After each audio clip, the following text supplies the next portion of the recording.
What happens when a philosopher transforms anguish and fear into a tool to understand life? If I told you that one of the greatest thinkers of all time used literature to create existentialism, today we will explore how Søren Kierkegaard, with his profound reflections on freedom and anxiety, revolutionized modern philosophy. If you've ever felt the weight of making an important decision, this video is for you. Kierkegaard and his path to becoming a philosopher and writer. In the next segment, I will summarize and discuss his most famous philosophical books, Either Or and Fear and Trembling. So prepare a cup of tea and some Danish pastries, gather your Lego pieces, or simply put on your Viking helmet or any Danish cliché you have, because we're going to talk about existentialism. To be or not to be, that famous phrase from the Danish Prince Hamlet. Søren Kierkegaard was born in 1813 into a wealthy family in Copenhagen, Denmark. While his mother came from a modest background, his father was a wool merchant who kept Danes warm during cold winters. But internally, his father was a stern Nordic man with an interest in Russian philosophy and intellectual activities. As a child, Kierkegaard was compared to Socrates. Despite his exposure to philosophy, he wasn't interested in becoming a philosopher. Instead, he attended the University of Copenhagen to study theology, perhaps with the intention of becoming a clergyman or theologian. After all, his surname Kierkegaard literally means church in Danish. But despite his religious belief in God, he often felt deeply lost. As a result, he was more drawn to literature. In fact, he wrote his thesis on Socratic irony through the works of Plato, Xenophon, and Aristophanes. What is Socratic irony? It simply refers to the father of Greek philosophy, Socrates, who pretended to be ignorant, foolish, or naive to confuse his opponents so they would lower their guard in a debate.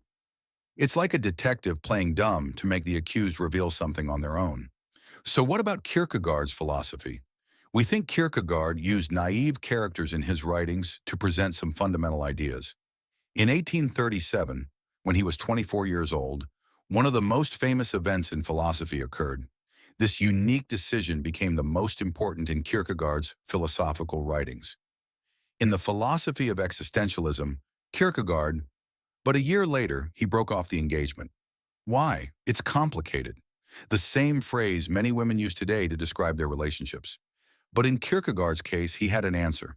He was too melancholic and therefore unsuitable for marriage. However, the real reason remains unknown. You don't need to be a detective to realize that the man wanted freedom. Marriage in those days meant for life, and a handsome young man like Kierkegaard perhaps had many options and didn't want to limit himself to one woman. In his writings, Kierkegaard used this decision to tell the world that he sacrificed his love for a beautiful woman for the sake of his faith. He didn't want to be a half-hearted husband and commit sin. We know that men can never truly be monogamous, but there may be another reason. It's possible that Kierkegaard was influenced by the pessimistic philosophy of Arthur Schopenhauer. Many writers, including Gustave Flaubert, never married or had children, claiming the world was too cruel to bring another life into it. A masterpiece of Danish literature, Lille Peter, by the Nobel Prize-winning author Henrik Pontoppidan, published in 1904, fictionalizes a tradition in Denmark where all Danish men ask themselves the same question. Joking aside, this decision had a profound influence on Kierkegaard's writings. He focused on writing under different pseudonyms while in Berlin in the 1840s, attending lectures by Schelling, the German idealist philosopher who was also a romantic poet. In the 17th century, Romanticism had created a wave in Europe. For example, Goethe's novel, The Sorrows of Young Werther, caused a huge impact, and the literary movement, Sturm und Drang, Storm and Stress, focused on passionate love. But Kierkegaard found these either too rational and objective or too focused on love between the sexes. So he began writing frantically. As an outsider, he saw German philosophy from a new perspective, his own subjective experience of how to live. This is where existentialism was born. In 1843, he published 3 books, trying to tell people that hedonistic love wasn't worth it. He published Either Or, considered his magnum opus, under the pseudonym Victor Eremita, in which he outlined his philosophical views on 2 distinct life choices: pursuing love from a hedonistic perspective or living a moral life by taking responsibility. In other words, whether to pursue what gives you pleasure in life or to do something greater that is appreciated by society as a whole. Remember that in the preceding decades, Romanticism encouraged men and women to pursue their inner desires through the works of poets like Lord Byron, who left England in search of freedom in Europe. In the same year, Kierkegaard is best known for Fear and Trembling, in which he addresses the decisions we make in life, more specifically the sacrifices we make, like giving up personal romantic pursuits for a religious conviction. This reference relates to his own breakup with Regine Olsen, stating that his anxiety made him unfit for marriage. He also wrote Repetition, published in the same year, detailing how love conceals many religious sins. It should be noted that Kierkegaard saw himself deeply as a man of faith. If 1843 was the year of rejecting romantic love, 1844 was the year of finding God. Kierkegaard published several books titled Edifying Discourses, in which he tried to ground the existence of God. This was partly a response to the debate brewing in Europe, especially after the 1841 publication of Ludwig Feuerbach's influential book, The Essence of Christianity, in which the German anthropologist argued that it wasn't God who created humans, but rather humans who created God.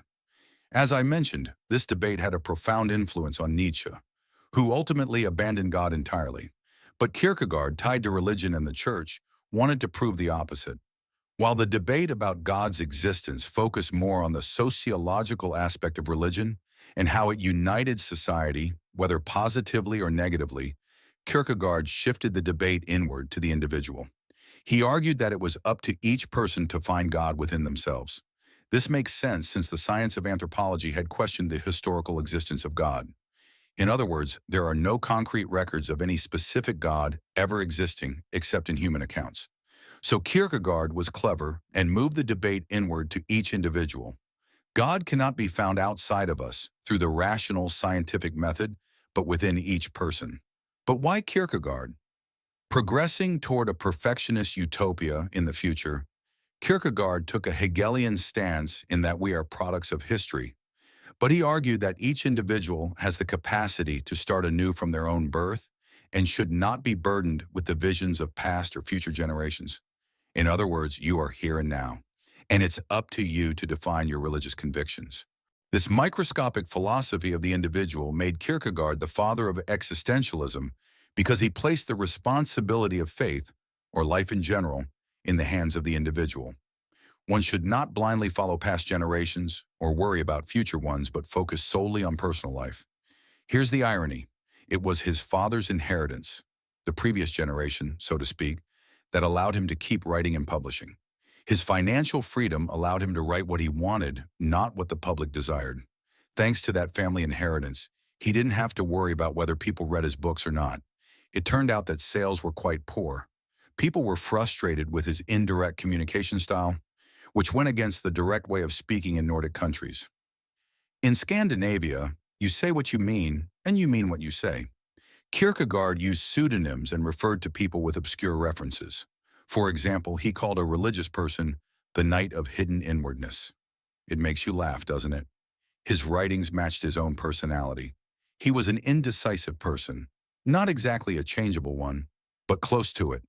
His marriage proposal and sudden breakup are a good example of an indecisive man. In many ways, he resembled the Portuguese poet Fernando Pessoa, who also used pseudonyms that often held heated debates with each other. I think we've all been there at some point. We often find our own opinions challenged within ourselves, whether by cognitive dissonance or sheer confusion. Kierkegaard embodies that confusion we all experience.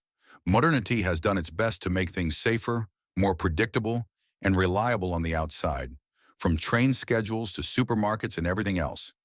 However, when it comes to our own thoughts and convictions, we become less decisive. Nowadays, more than ever, we experience what's known as analysis paralysis because we have too many options. What happens inside each individual is anything but certain.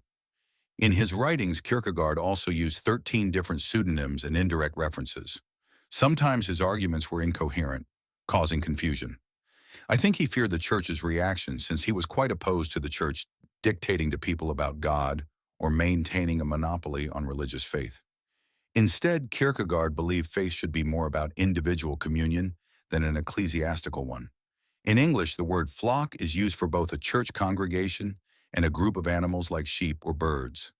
Kierkegaard made direct attacks on the Danish church, arguing that his early writings were merely preparations and that his true intent was to make religion the responsibility of the individual. His imprecise language shows that in some ways, Kierkegaard wasn't entirely sure of himself. In fact, his books are like thoughts spoken aloud, allowing everyone to hear. He wasn't completely certain, but he kept thinking aloud, whether unintentionally or on purpose. His writings show the confusion of a modern man about God and the meaning of life. A society may have a clear purpose, but some individuals within that society often feel lost. Therefore, Kierkegaard's existentialism focuses firmly on the individual, not the crowd or the congregation. Kierkegaard continued writing about religion, and the more he did, the more he fostered two divergent movements. On one hand, Hegel's theory of history placed reason at the center of human progress, while Schelling and Goethe, on the other hand, defended a more romantic view of nature as a dark, passionate force, manifested in Schopenhauer's philosophy as the blind will that drives us without our knowledge. Kierkegaard believed that romantics fought against reason for the sake of passionate nature. For Kierkegaard, the modern individual is often forced to choose between reason, passion, and faith. However, he argued that the individual must take responsibility for their decisions, but also make a leap of faith when it comes to God. While modernity emphasizes individual freedom in terms of jobs, partners, etc., there is another kind of freedom, having faith in a divine power. Having that faith immensely liberates a person. A good analogy would be visiting a doctor. Either you trust the doctor's ability to diagnose your illness, or you're skeptical and visit other doctors until you're completely satisfied. In the first case, you place your faith in the doctor, which relieves the burden on yourself. In the second case, your cynical stance makes you feel more anxious. This anxiety comes from your ability to choose. That's what modernity has done to us. It's given us options, but our psychology isn't ready for it. Kierkegaard's definitive response is the leap of faith, in which we go through a period of doubt and finally arrive at God, to whom we surrender our power. This was his final answer to the anxiety caused by modern freedom. Kierkegaard collapsed on a Copenhagen street. He was 42 years old, which is incredible given all he wrote and how profound his ideas became over time. His writings had an immediate impact on the Danish church, which quickly implemented changes, such as allowing church members to attend other churches instead of being tied to a single parish and making infant baptism voluntary. He also influenced the Swedish literary giant August Strindberg, whose novel The Red Room discussed. As I mentioned earlier, Henrik Pontoppidan, the Danish Nobel Prize-winning author, was also influenced by Kierkegaard. Now the question is, how did Kierkegaard manage to be the first existentialist philosopher? The dominant philosophy of the time viewed the individual within a social, religious, or historical framework. Georg Hegel was the most influential thinker at the time and saw history as an unstoppable force shaping society. Arthur Schopenhauer blamed the blind will, something akin to the instinctive forces that evolutionary biologists describe as the impulses guiding our decisions. But Kierkegaard, why or how did he do it? The answer is quite simple. He approached philosophy from a literary perspective. In literature, we generally don't blame social or historical forces for the decisions heroes or villains make. That would make a boring story. It's more exciting when we focus on how each individual makes their decisions. We place responsibility on the individual characters. Kierkegaard started from this premise. Each individual is free to make decisions in life and must live with the consequences of those decisions. As terrifying as it may sound, we have the responsibility to make decisions in love and life, and this freedom causes immense anxiety. Imagine Shakespeare's Hamlet holding Yorick's skull and asking the most terrifying question in literature, to be or not to be. Kierkegaard's philosophy revolutionized philosophy, but also had a great influence on psychology, art, and literature. His style also broke with the mainstream of philosophy as he was drawn to literary metaphors, irony, and storytelling in his writings. In his early writings, he used pseudonyms, partly to put himself in the shoes of different fictional characters and partly because he wanted to distance himself from his own religious convictions to see things more objectively. You could say he was employing a fictional writing style in philosophical and religious books to see things from various character perspectives. He moved between the subjective and the objective and concluded that neither a purely subjective nor a purely objective view is complete. In other words, we cannot know the truth through our subjective experience alone or solely through observing the external world. The truth lies somewhere in between. He also refused to marry Regine Olsen, the woman he loved, challenging the dominant philosophy from his own perspective, using an innovative literary style to convey his philosophical ideas. This style became very popular in the 19th and 20th centuries. Philosophers like Friedrich Nietzsche, Albert Camus, and others used this literary style to make philosophy more accessible to ordinary people. Curiously, all these men are existentialist philosophers.